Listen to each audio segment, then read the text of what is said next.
giusto che ci siano i giovani, è giusto che arrivino i giovani, ma non possiamo pensare che dalla mattina alla sera metti un giovane a gestire una macchina complessa come può essere la regione o anche un comune importante come Verona. Io credo di avere ancora le risorse, le capacità e le idee per poter dare il meglio a un territorio che amo.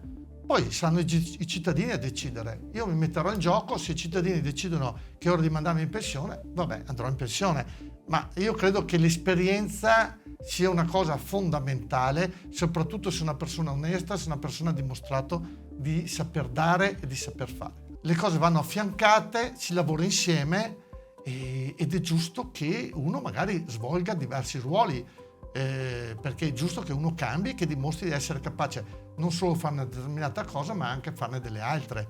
Su questo sì, ma questo modo radicale di cambiare chi ha dimostrato e ha esperienza secondo me è una cosa sbagliata.